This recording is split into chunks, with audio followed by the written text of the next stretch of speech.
Welcome, adventurers. Today on Rebel Then King, we've brought a friend to the party. I have Mark from the Local Disaster Tour Guide with me, and we are going to do the second half, or maybe it's not the second half because they're coming out at the same time, but the companion video to something that debuted on his channel. On my channel, we're talking about what went right in encounters. On his, we talked about what went wrong. And in fact, one of my what went rights is a continuation of what went wrong. So you might want to go check out that video first, then come back into this one and see how we turned things around. Mark, are you ready to tell me about things that actually went well? Because in your video, we talked about a lot of things that really did not go as planned. I definitely have a couple of stories where things went really right. And actually, one of my all-time favorite combats that I ever got to run, I'm going to get to talk about on this video. So, all right, I'm going to say I'm saving that one for a second because you gotta set some suspense. Oh yeah, I think that's going to go last. So what we'll do, I'm going to tell you about the second half of my horrible encounter and how we turned it around. We'll share a few stories, and we will save Mark's best encounter ever for last. So, with that said, let's get going. Very, very tiny recap. You really should go watch the video on Mark's channel. But in case you haven't done so and you just want to plow ahead here, my party kind of got spooked by a bunch of undead priests who were doing a bunch of undead harm magic to us. We led a disorganized retreat. One of our characters got trapped, and that character, our sorcerer, who was our primary healer, was trapped and killed, and the rest of us ran away. How did we turn this around? Keeping in mind, we were actually now one player down, one character down, and we, up to this point, hadn't even dropped a single enemy. So what we did is we knew we had a little bit of time to actually prepare, and we had knowledge this time. We knew these characters that we were fighting had the harm spell at their disposal. We knew the range was 30 feet, so we were able to say, what can we do to minimize that ranged burst effect that they had? So we came up with a plan. By came up with a plan, I mean we shouted this to each other in the span of like 2 rounds and figured it out. We were in a large chamber at this point that had a single door and a narrow hallway leading to it. That's where the enemies we knew would be coming from. So we were going to take turns plugging up that hole with frontliners who would be immediately supported by a mid line, basically, who had healing potions, because that's all we had left. We had no magical healing left, who could go and support or just swap out. You know, someone takes damage, they swap out for the next. The other thing we did is, you know, I was in a position as the bard. I am a warrior muse, but when it's my turn to swap out, how can I be effective? I want to be out of range of their harm spell, and that's where our rogue and our gunslinger said, they opened up their jackets and they're like, you know, I just keep picking up firearms everywhere we go, so here, have one. And, you know, it's better than nothing, right? So we kind of created a very, very far back line and then a front line that was going to be swapped out. And you know what? It worked perfectly. One by one, these undead would come up to us. They would get stuck because they're not very good at tumbling through. That's one advantage we knew. We would beat the snot out of one of them. Sure, it would die and it would hurt us with the harm spell, but then we would swap out because we were minimizing the number of players who were actually hurt by that harm spell at a time. So in the end, I mean, sure, we were beat up from all of this, and there were a few enemies still left, and then mysteriously, some of those enemies just dropped dead. And we thought, well, that's interesting. You know, maybe that's part of it. So good on us for having a good plan. But then what was going on with this enemies suddenly dropping dead? And what ended up going right for us was the GM realizing a correction who had made the encounter much more difficult than it should be.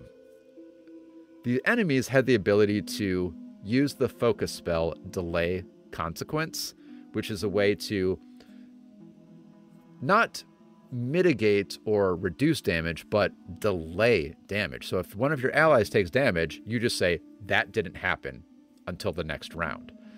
The GM misread it as for 1 minute. So, and was tracking that down. So we had multiple enemies who we had hit and rightfully should have taken damage and even dropped earlier, that only dropped 10 rounds later due to this misinterpretation of the spell.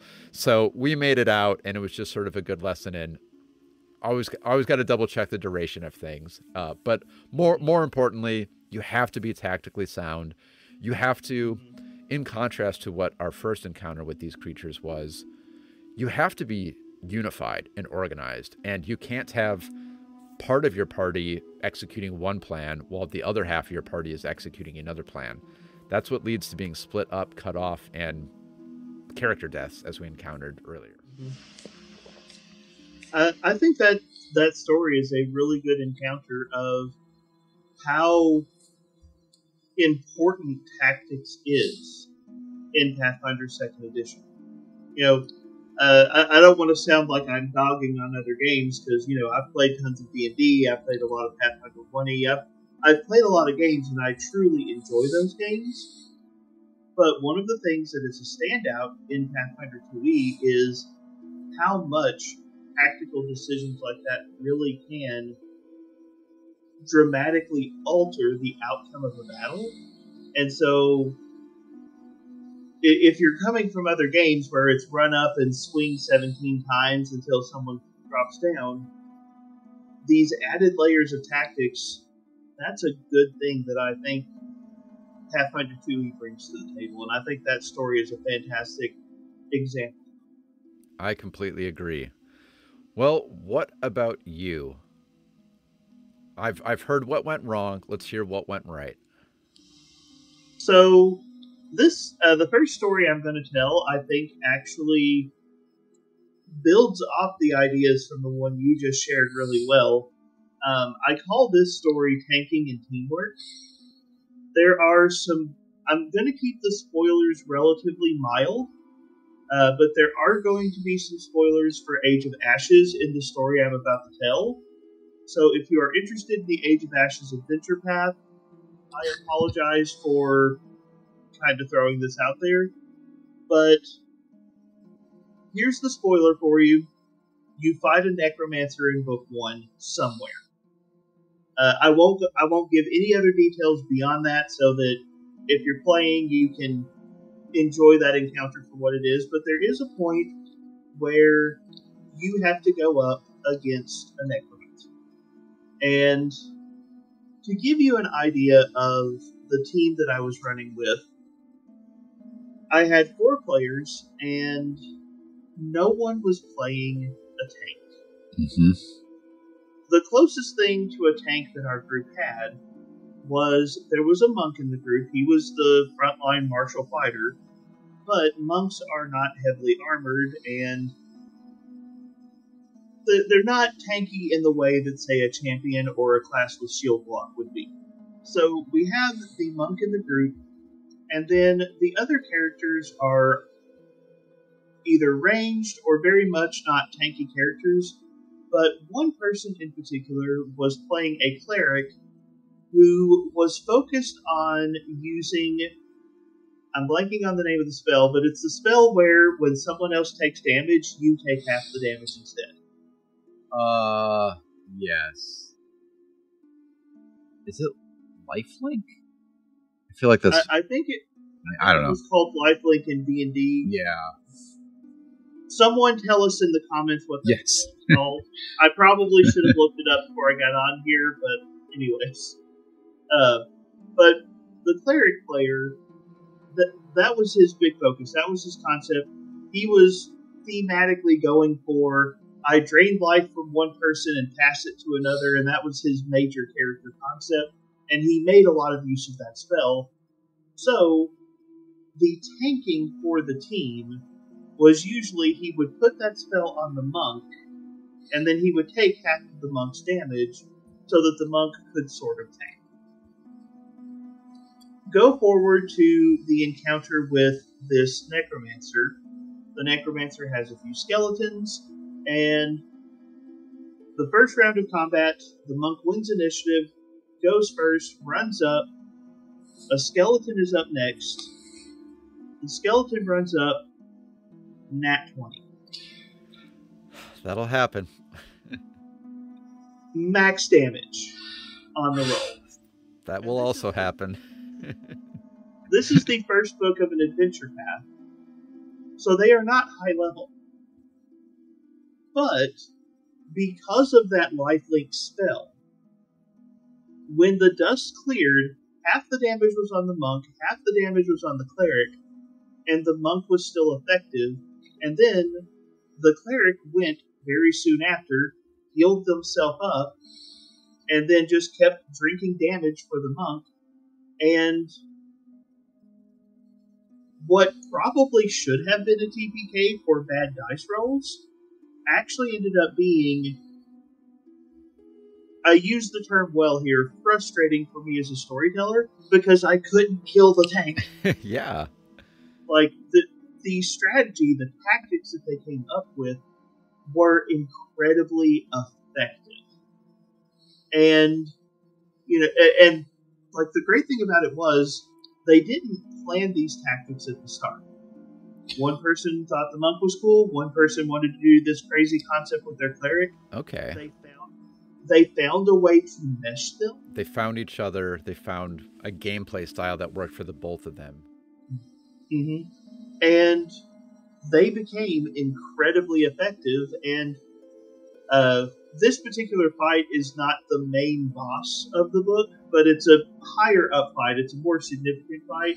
It's intended to be a serious threat, but because of how well they managed to meld their tactics, as a GM behind the screen, I am just constantly frustrated because I'm like, they've got this. Yeah. There's 4 more rounds before they win, but they've got this. I know how the numbers are going to fall.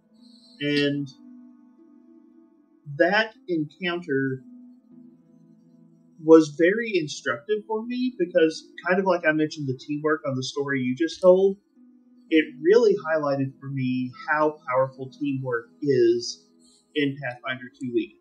It's everything in that game. In this game, it really is. Yeah, that is awesome to hear. I think one thing I hear in that I think sometimes gets overlooked, there's the constant debate, marshals versus casters, and casters were too powerful in previous systems and they're nerfed too much in Pathfinder 2e, and there's a lot of discussion to be had in that. But this is an example of that martial character was going to go down were it not for a spellcasting support. And that is really the way I like playing as spellcasters, and I like playing as support. So I'm always championing them. But that is a great example of that, of a character and player realizing that they have a lot of utility, not just in the strict damage output that they can contribute to a fight, but in the way that they can support the other characters and let those other characters focus on damage output. So that's really cool to hear. Mm-hmm. All right, so I'm curious, what is your next story of things that went right? Okay, so this one is, it starts with a lesson that running away is okay.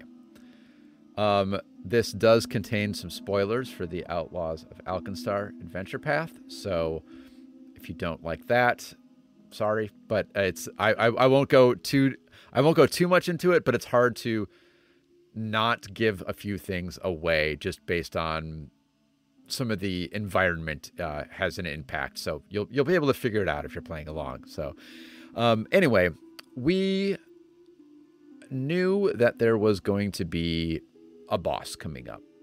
It had been alluded to. We weren't exactly sure what the boss was, and as always with bosses, you don't really know if this is it's time to fight and kill this boss, or if this is you're going to get a taste and then you're going to run. And we got a taste and we decided to run. That was due to taking massive damage just by being in the aura of this creature. which is very difficult to deal with. And then I believe our gunslinger, expert proficiency and all, missed on an 18 on the dice. So we just said, well, that's it. Run. There's nothing we can do there. So we did. And during that retreat, we noticed it didn't follow us past a certain point. We then did a little bit more exploring. We actually leveled up, which helped. And we prepared a plan to fight this thing again. So the knowledge we learned was that this creature, we were able to use some research mechanics. We learned that this creature is sickened, gains the sickened condition if it is in an environment, a room, with rounded surfaces. It likes square, angular surfaces only, and it is sickened in round chambers. We also learned that it is something who is there to punish people who mess with time. That is its primary concern, is don't mess with time. So what did we do? Well, we found the safe room in this dungeon, which was a round chamber. We opened the door and we just said, I've got this little, I think it was our psychic, was like, I've got this cantrip called, what time is it again? Oh, just time sense. Oh yeah, that's what time it is, which pissed this thing off. So it jumped in, which we were hoping for. My character, the bard, had prepared a reaction. Remember to prepare reactions and don't forget about them. They're fantastic in the game. Grabbed the creature, grappled it as soon as it came in, successfully. So on that creature's next turn, it escaped. It did an attack action to escape, but then it attacked 2 more times. And guess what? It missed both of those attacks due to the multiple attack penalty, because escaping has the attack trait and incurs, is the first increment in the multiple attack penalty. On the next round, Inari, our psychic, cast Resilient Sphere, trapping the creature in a, I call it the magical cloche spell. It's in a little silver dome. Again, it got out no problem, but for the second round, it had to use its first action to attack to escape, and then missed its other attacks due to the multiple attack penalty. So that was 2 complete rounds we wasted on this creature. Then our cleric hit it with enervation, causing some persistent damage, and then our marshals started to pile on. We had an inventor who hit from range because we weren't sure what was going to happen, and then ran in and switched to melee. We had our swashbuckler get in there, and then we also had our rogue, who has some teamwork feats, gang up, to apply the flanking condition from multiple spots and for multiple characters. And the results of this, our GM clued us in. So this character, once it dips below a certain hit points, it pieces out and it disappears to the plane of time. It disappeared to the plane of time, where it ended its round, took persistent damage, and died. So very nice. It felt fantastic, and all the lessons in there were knowledge is invaluable. We researched and we knew what we were going up against. Wasting enemy actions, especially in a boss fight when there are 7 of you and 1 of them, is also well worth it. If one player, one PC, can use their turn to essentially waste an entire turn of the enemies, do that every single round if you can. Teamwork, as you were just saying in your example, teamwork goes a long way. I remember there was actually 1 hit, I forget which character landed the strike, but it only landed because the enemy was flanked, the enemy was sickened due to being in the rounded chamber, and the attacker had a bonus from Courageous Anthem. It took a 4-point swing in order to make that a hit, and it worked because of teamwork. So it, for me, was the best that party has ever played together, and it will always be an encounter that I remember as just a great example of how all of the different parts, all the different pieces and parts of this system come together and can really make your party way more powerful than if you weren't considering all of the different pieces and how they fit together. Mm-hmm. You raise a very good point. One of the best pieces of player advice in Pathfinder 2e is if you can find a way to waste enemy actions, do it. Absolutely. This isn't one of the stories I was planning on sharing, but one of the things I could have done for what went right would just be my current party wizard, who has made multiple good uses of the grease spell. Just making enemies slide around like crazy, huh? So there was recently a fight where the party accidentally put themselves in a severe plus encounter. Yikes. They accidentally aggroed 2 fights together, and I wasn't sure how it was going to go, but the grease spell saved the party. Cool. That is awesome to hear. All right. And I think we've got our final story now. I am excited to hear about the best encounter ever. All right. So what sets this encounter apart for me as a storyteller? This is the largest combat I have ever run. Wow. 18 players. 18? I am serious. All right. One of the things I do, I work at a local high school, and last year some of the kids at the high school found out that I run a Pathfinder channel. They asked me to do a Pathfinder club. So I run the Pathfinder club at the high school where I work, and for the last session of the Pathfinder club that year, usually the way I do it is I'll write up the adventures and I'll hand the adventures to a few students, and then they'll break out to different tables, and they've got small groups that, they run the adventures individually at the tables, and then I'm there to help out with rulings and stuff as needed. But I wasn't sure if it was going to work, but I was crazy enough to try it. The story that binds this all together is all of them are members of the Pathfinder Society. And in this particular story that I was doing, the Pathfinder Society had gotten pulled onto the Plane of Shadows, and they were dealing with some shadow dragons in Shadow Absalom, and that was this overarching story that we've been dealing with. And the final session of the entire year was going to be fighting these shadow dragons and the Pathfinders making their way back to their home. Okay. So it was 17 students and one other nerd teacher that also works at the same school as me who showed up to play the dragons. Oh, that's... So 18 players, 20 actual characters on the map.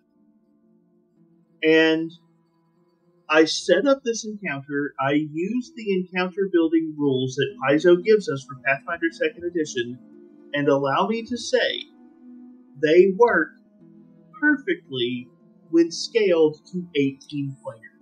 I feel like that was probably beyond what they even tested. They were like, no one's going to be crazy enough to do this, but you did it, and it worked.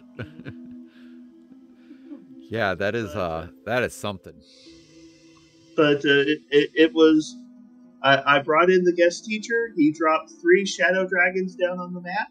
Had to simplify the encounter somewhat, the map was divided into 3 sections, and so the students were kind of grouped up into threes.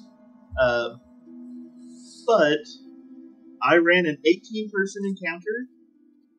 We have an hour and 45 minutes a club, and an 18-person encounter, 6 rounds of combat, worked in an hour and 45 minutes, ran perfectly, and I was genuinely blown away how epic that fight was and how perfectly it went. That sounds so fun. So fun. And I actually told the guest villain for that. I told him before it started. I'm like, okay, I don't know how this is going to go. If you need to like fudge some dice rolls or something so that you're not just like slaughtering these poor characters, you can do that. And when it was over, he said, I didn't have to fudge a single number. Yeah. I was struggling. That's amazing. Wow, that is so I really love large scale epic feeling. But that is not even just large scale and epic feeling. That is just large scale and epic. Period. That's what that is. I think that's amazing. It reminds me in a way of if any of you've seen one of my more recent videos, I just bought an introductory pack for Warhammer 40K. Never played it before. Always have loved the lore and artwork, and I've seen videos where people do like epic scale battles where it's an entire room of miniatures, and this is like the Pathfinder equivalent of that. 18 people. That just sounds so fun. Wow, that is really cool to hear. So within the all the players were, well, it was the students, right, were basically all the heroes, and then the teachers were the villains, right? Yes. Did you how many students and heroes were left standing at the end of the encounter? All of the students survived. Many of them were very low on HP. Mm-hmm. I statted it out to be a severe encounter and followed the severe encounter building rules. And I did set it up where when one of the dragons fell, those students could run and help dogpile the other dragons. Okay. And so that probably saved a few characters from dropping permanently, but also students getting to dogpile on a teacher. I mean, that's don't want to do that. Exactly. That makes sense, and that is what would happen. I mean, if you were a bunch of villagers fighting a dragon, you wouldn't kill the dragon in front of you and say, "Looks good, I'm going home." Yeah, my next door neighbor, Mark, next door neighbor, you can deal. Can you deal with your dragon, please? Right. So I'm actually looking forward to.